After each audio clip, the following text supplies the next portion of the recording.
Perubahan itu tidak bisa dilakukan hanya menang pilpres.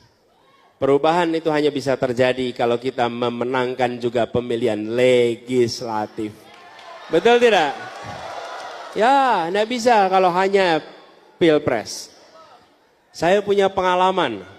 Di Jakarta, kami ingin membuat sebuah kebijakan yang ternyata bisa diblok karena kita tidak kuat di legislatif.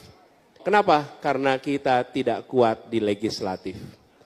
Insya Allah pemilu 2024 besok akan dibalik suasana itu.